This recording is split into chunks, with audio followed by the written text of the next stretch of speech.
This is Ciboulette. She is a Canadian calf, a product of our heritage cow Manon, and we had Manon artificially inseminated.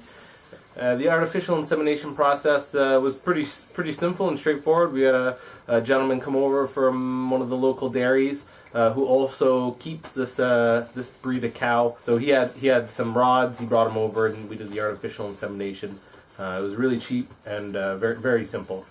So about 10 months later, Manon gave birth, and we got Ciboulette.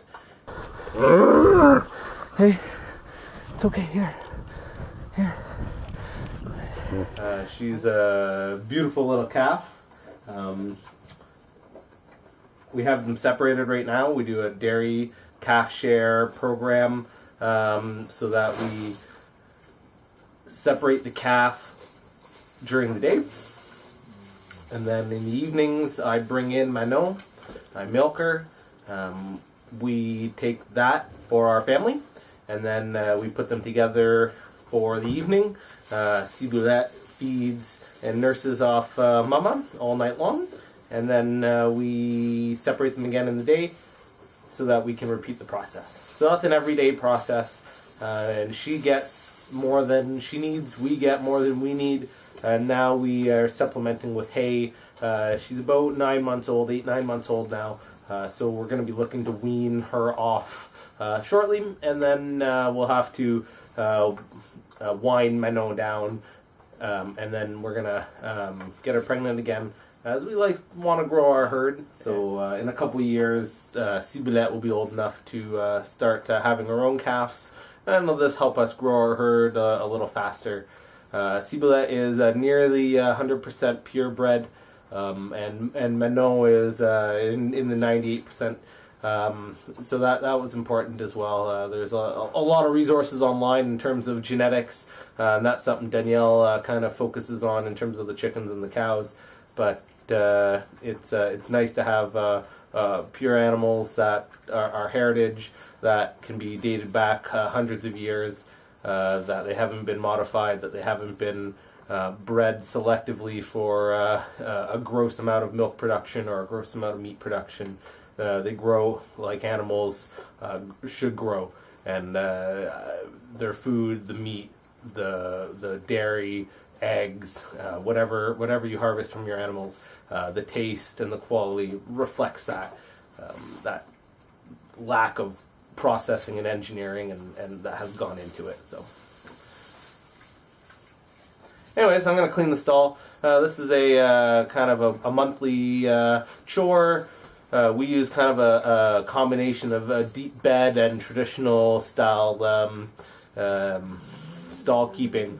So we add hay to the stall every few days, and we do that for about a month. And after about a month, we remove all the material. This allows it to build up. It gives a little bit of insulation between the cold concrete floor and the animals for nesting. And it uses the least amount of bedding material.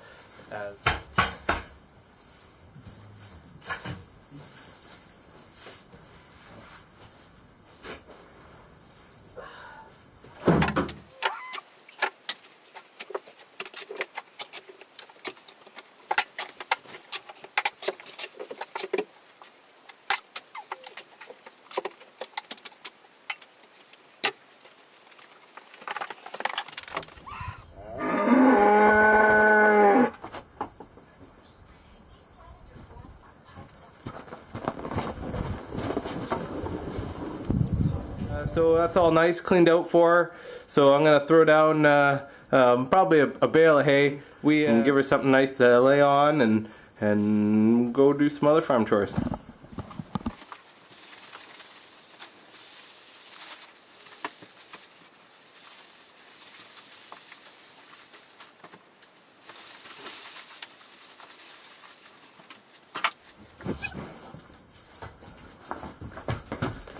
Good. I'm quite happy with that. That's the fruits of our labor. So 100% all natural, all organic horse and cow manure. Actually, that's all the cow manure. Horse manure will be in the pasture, and we'll clean that up in the spring with the tractor. So this is all a product of Manon and Ciboulette. So we'll have to let this compost down for a full year.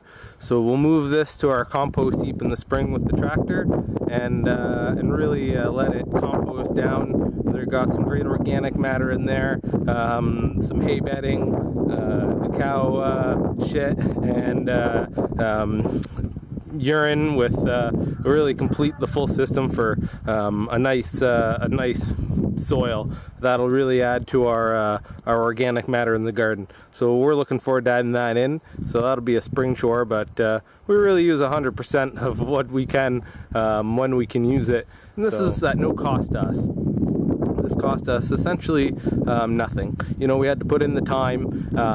There was a little bit of fuel for the tractor, and really that's it. So aside from that, that's all the cost that went into it. So that fed our animals, that bed our animals, that's going to go to feed our garden, feed the plants, and all of that goes to feed us. So that's a full sustainable system. That's what I think.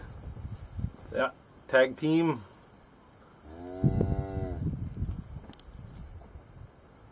Dynamic duo, Lady and Manon.